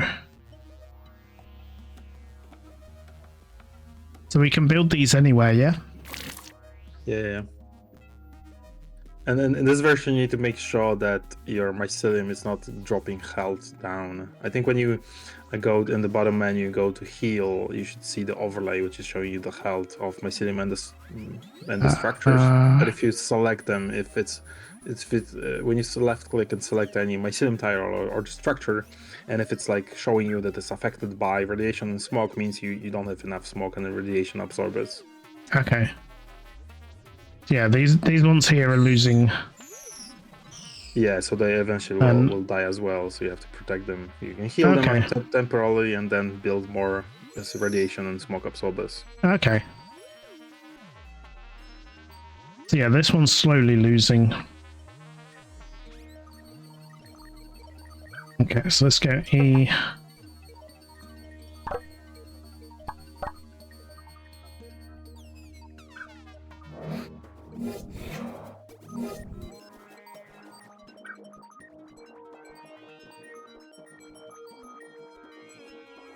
So I did like those resource balls that are kind of flying back to the base, but on the bigger maps it was generally just killing the performance. So if they're not in, I mean they're still present in the code, they're just not being initialized. Yeah. It's nice to see those resources moving, but yeah, it was just too much. Yeah, you got to find a way to do it that doesn't hammer your FPS. I'm pretty sure some, wise head with could do this with shaders and in a performant way. Yeah, I can imagine that a shader would be able to do that.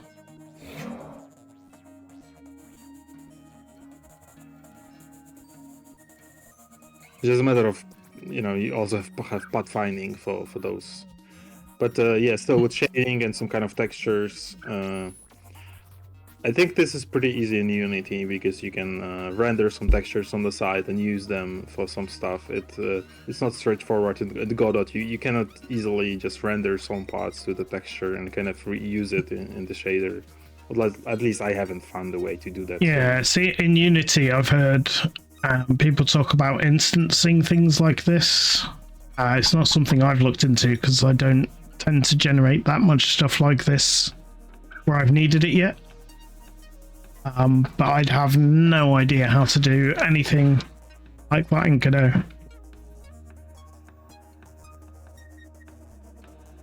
I've only recently started looking at Godot. So I've had it installed on Steam for a little while and never actually made anything that works until last week. Actually, this week. Yeah, it was this week. I actually managed to get things on the screen that did things when I clicked them. It was like, oh, I feel like I'm getting somewhere. And then I see things like this that other people have made and like, oh, I could not do this yet.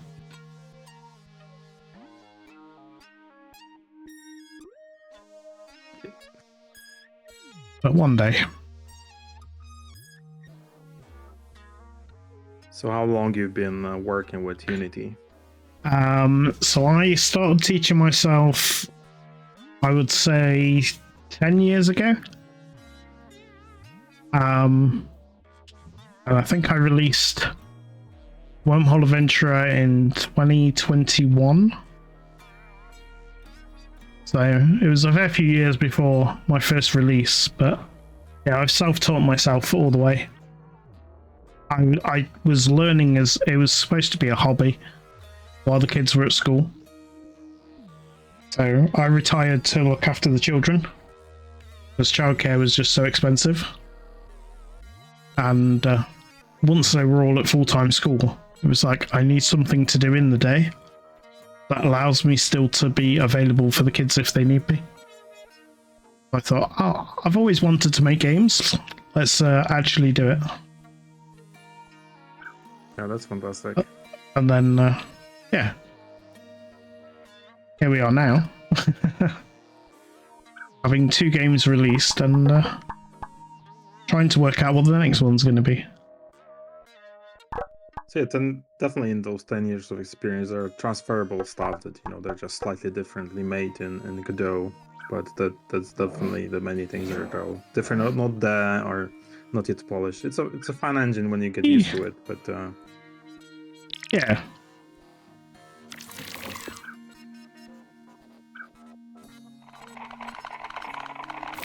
It's like Unity though. When I first started learning Unity, everything was very alien. And it was like, how do I do this? How do I do that? Whereas now, for the things I make, it's like I know how to do most of it. I don't have to rely on looking for tutorials and things as much now.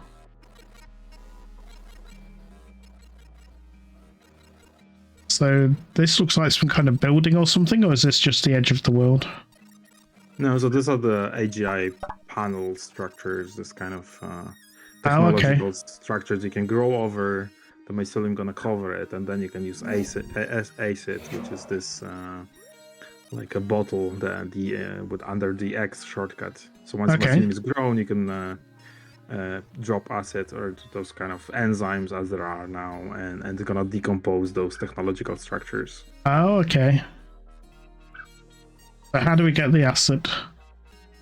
For the acid, just right-click, then select one of the smoke absorbers, those tall towers, and then you can upgrade them.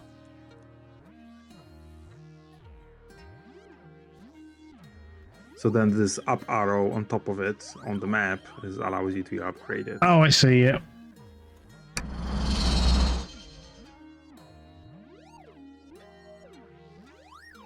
Right, okay. So now the acid gonna slowly kind of ramp up. Oh, I see. On the very left, it says my acid. Yeah. Ah, okay.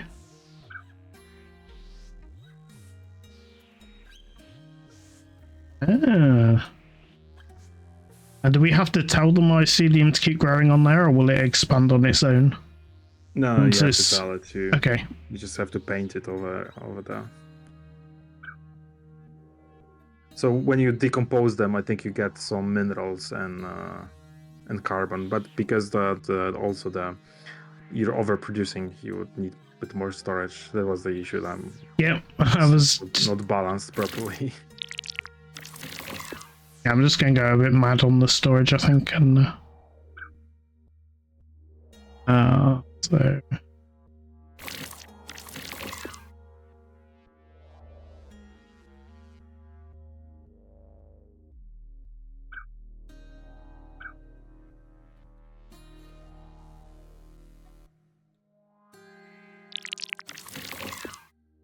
So which version you like more? One on the Steam or one on each?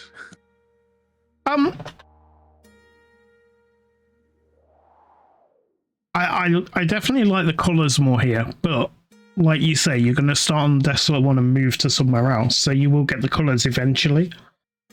But they play very similar. You're making the structures and things, aren't you? So I guess the decomposing of this works slightly differently, and the smog.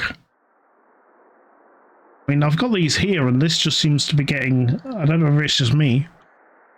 It seems to be encroaching back in. I thought I'd cleared this bit. Yeah, so that's the bit with the technology. Some kind of... It's respawning on the map, kind of on top, when it collides with the collider for the smoke absorber, then it's gonna kind of disappear. So yeah, that was some of the issues I had with this kind of solution. That I moved back to each tile have its smoke presenter, and then I'm just dropping the level. I mean, yeah, just approaching it slightly differently now with the new version. Yeah. But yeah, it's kind of confusing because they kind of reappear and disappear, and they're everywhere. So it's you see this pink thing all over the map. Yeah, I think I definitely prefer this for its colours. I think it looks more inviting. But like you mentioned, you're going to start on the Desolate bit and then move to this. So eventually it will look like this. Or some version of colourful. But yeah. I think I like the colours from this, but the way the other one plays on Steam is fine. And everything's working over there. It's the odd UI thing, but I think you've done well.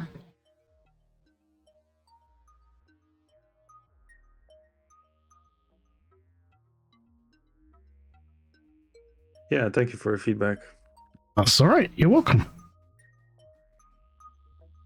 Yeah, I think we've kind of exhausted it now, though, haven't we? What we can show.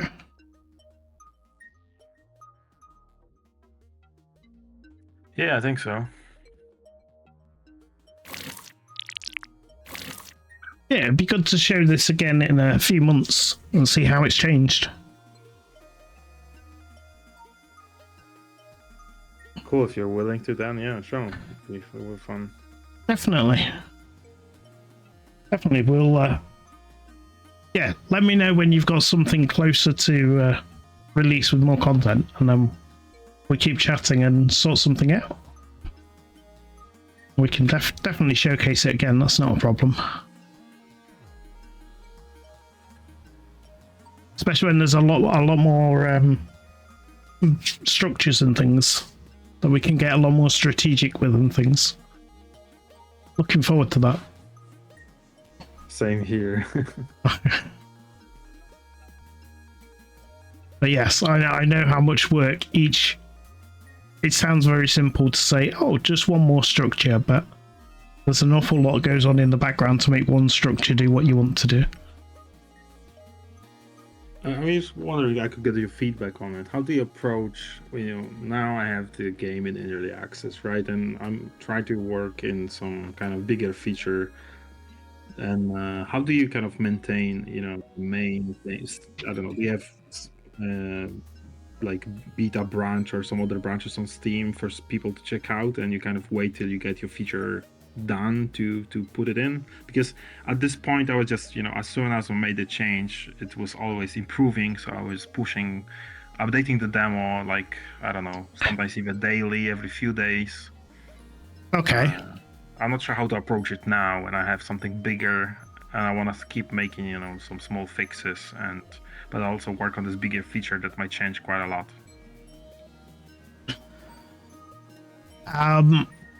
I guess that comes down to your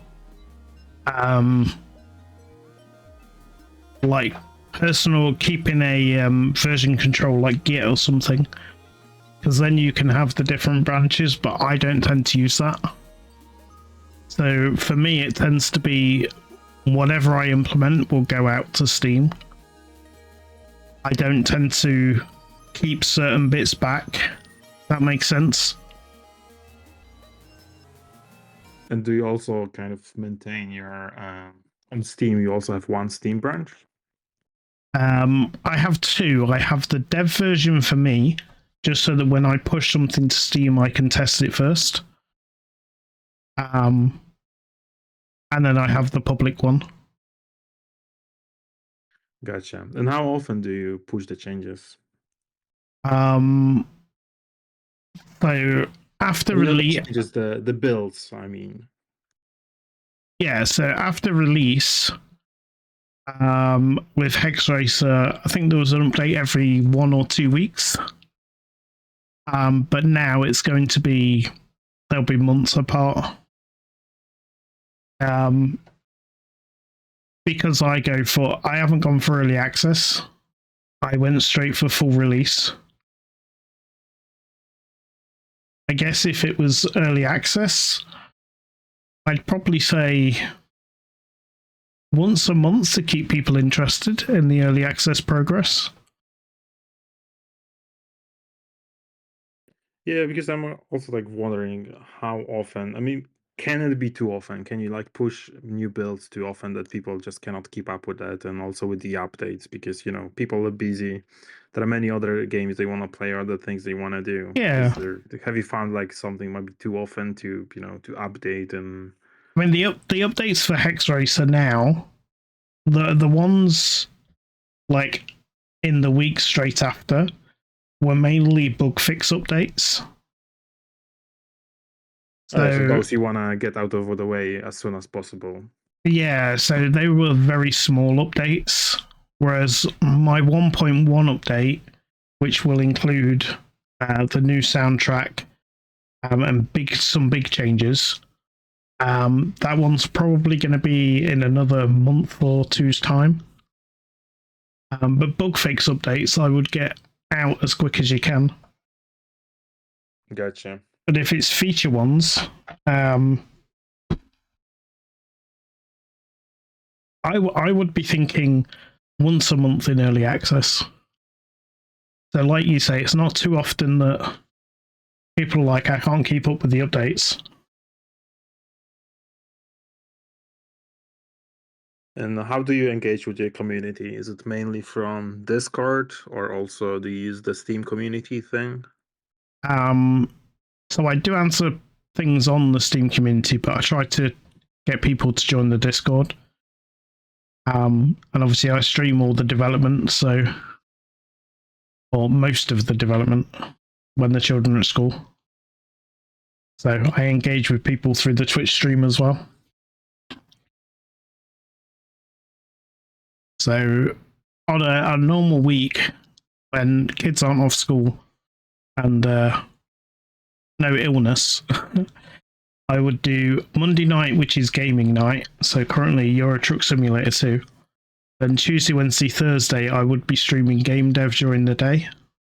And then the Fridays are for playing other people's indie games. Did you find that any of the platforms you're using are better for getting feedback than the others? Streaming on Twitch is nice because you can get instant feedback if you've got viewers. Discord is nice for being able to ask a question, getting people to vote, as long as you don't want answers quickly. But yeah, they all have their benefits. But going to Insomnia was where I got the biggest chunk of feedback from for my games.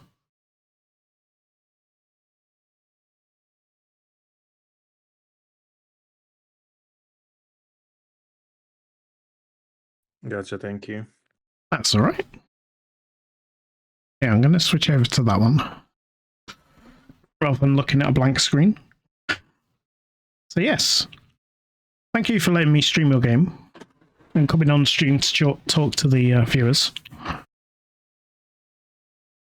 That's all right. Hopefully I've given you things to think about and things you've seen me do that... Obviously, you weren't directing me, so you saw me play it, so maybe I did some things and you're like, that wasn't intended. So...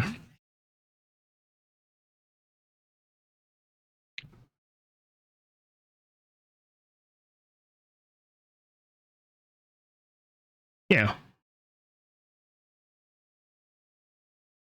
Yeah. So, thank you for coming on. And hopefully we can do it again in future.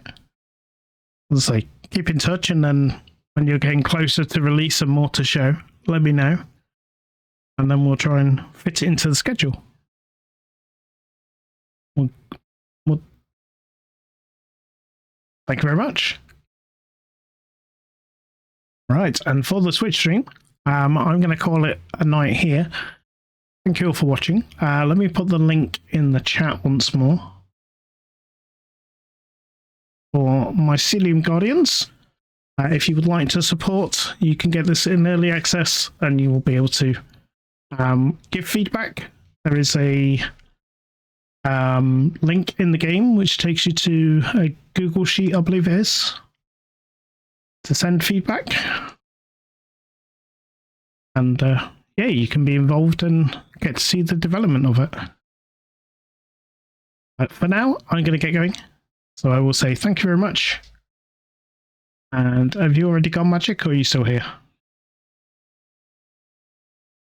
Ah, he's still there. So yeah, if you want to say bye, and then we'll see you next time. And oh, we just had someone come in the chat. Darko Dave, thank you for joining. And I'm guessing that was a follow. It was. Thank you very much. I hope you've enjoyed it. I am going to get going for today, though. I shall be back on Monday for trucking, game dev Tuesday, Wednesday, Thursday, and another indie game next Friday, which I will announce on the Discord because we've kind of exhausted this one for now, but we'll showcase it again in future. So until next time, bye for now. I'll see you all soon.